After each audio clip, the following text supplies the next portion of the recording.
আমার ডিস্ট্রিক্টে একজন খুব পরেশগার আলেম ছিলেন।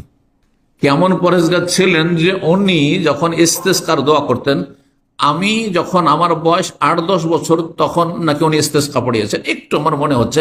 তা আমার আব্বাজান রাহিমাহুল্লাহ বলতেন ওনার কথা, যে উনি আমাদের ওই সময়টাই যখন আমার এই বয়স ছিল, তো আমাদের এলাকায় তিনি ইস্তিসকার নামাজ, বুঝলেন তো, বৃষ্টি চাওয়ার সালাত পড়েছেন। বৃষ্টি চাওয়ার সালাত পড়ার সাথে সাথে বৃষ্টি শুরু হইতো, মানে ঈদগাহ ময়দান থেকে মানুষ বাড়িতে পৌঁছিতে পারতো না, বৃষ্টি হইতো।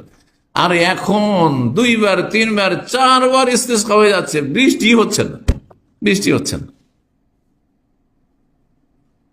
তো উনি এই এমন মোস্তাজাবুদ দাওয়া, দোয়া এইভাবে কবুল হইত।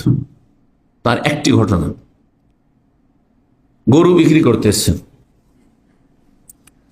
গরু বিক্রি করতে এসছেন, সবার গরু বিক্রি হয়ে যাচ্ছে, ওনার গরু। হ্যাঁ, বলছে মাওলানা আপনার গরুটা ভালো তো? বলছে গরু বাবা সবই ভালো, কিন্তু গরুটা হালে বা লাঙ্গলে লাগাইলে বসে যায়, বুঝছেন?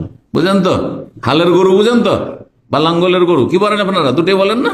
হ্যাঁ হ্যাঁ, মানে ক্যাঠাই গরু, আমাদের আঞ্চলিক ভাষা বলে ক্যাঠাই গরু। ওকে কাজে লাগালেও বসে যাবে, বসে যাবে। যেমন এই কথা বলে তখন সব কাস্টমার চলে যায়, কেউ আসে না, মাগরে হয়ে আসে, সারাদিন ওইভাবে দাঁড়িয়ে আছে গরু নিয়ে। ওনার মেয়ে সন্তান ছিল, মনে হয় ছেলে ওইরকম ছিল না, অথবা থাকলেও তখন ছোট ছিল। যাই হোক, উনি নিয়ে এসছেন গরু, গরু বিক্রি হচ্ছে না, সত্য কথা বলার জন্য। গ্রামের আশেপাশে পরিচিত অনেক ভালো আলেম যেহেতু উনি, হ্যাঁ, তো সবাই বলছে যে মৌলানা এইসব, এটা বলার দরকারটা কি? আপনি বলেন যে হ্যাঁ আপনার পছন্দ হলেন না, না হয় না, এইভাবে বলেন। আমি ঠিক আছে, মিথ্যা বলবেন না তো, বলে আপনার দেখেন নেন, আপনার পছন্দ হলেন। আজকাল কিন্তু আপনাদের মতো আমাদের মতো যারা চালাক একটু বলছে আমি মিথ্যা তো বললাম না, ভাই দেখে নেন, আপনি গাড়িটা আপনার ঠিক আছে তো? বলছে আপনি দেখে নেন, আমি জানি না। এই যে কেন দেখে নেন? আপনি জানছেন যে দোষ আছে, তো কেন দেখে নেন বলবেন না? বলেন যে দোষ আছে, বলেন যে সে কাজ করে না, বলেন যে এটা অ্যাক্সিডেন্ট হয়েছে সামনে অথবা পিছন থেকে, কেন বলছেন না আপনি? এতে বরকত চলে যাচ্ছে।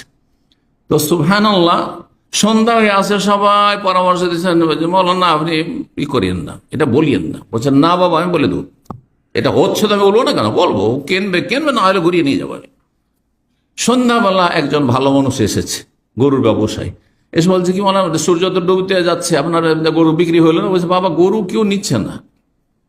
তো বলছে মৌলানা সাহেব আপনি একটু দোয়া করে দেন আমার জন্য, আমি আপনার গরু নিয়ে গেলাম, যদিও আপনার গরু বসে যাক, হ্যাঁ লাঙ্গলে লাগাইলে হালে লাগাইলে, তারপর আমি নিয়ে গেলাম। সুবহানাল্লাহ, গরু ঠিক হয়ে গেল। তারপরে ও আর কোন অভিযোগ করেনি যে গরু, এটা হচ্ছে বরকত, এর নাম হচ্ছে বরকত। আপনি যদি হিতাকাঙ্ক্ষী হন মানুষের, আর আপনি হালাল পথে থাকেন, আপনি যদি সততা অবলম্বন করেন, এতে বরকত রয়েছে। এই হাদিসের ব্যাখ্যা এইভাবে বুঝতে হবে।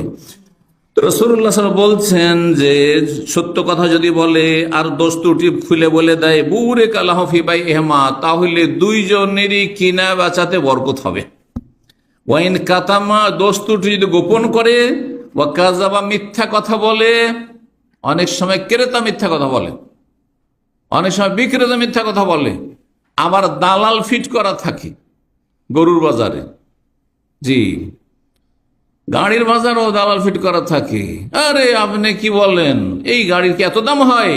এর চেয়ে ভালো গাড়ি হয়ে যেত ওখানে, আপনি 10,000 রিয়াল চাইছেন, ওখানে 6,000 8,000 গাড়ি পাওয়া যাচ্ছে আপনার চাইতে ভালো মডেলের, আর খুব সুন্দর গাড়ি, ফ্রেশ হয়ে আছে। মিথ্যা কথা। বেচারা বললো যে তাহলে তো মনে হয় মার্কেট ডাউন আছে, চলো দিয়ে দিই, যেটা বলছে সেটাই দিয়ে দিই। ধোকা খেয়ে গেল না? জি, কখনো কখনো মিথ্যা বলে ক্রেতা, কখনো কখনো মিথ্যা বলে আর ধোকা দেয় বিক্রেতা। এগুলো বরকত নষ্ট করে দেয়। রাসূলুল্লাহ সাল্লাল্লাহু আলাইহি ওয়াসাল্লাম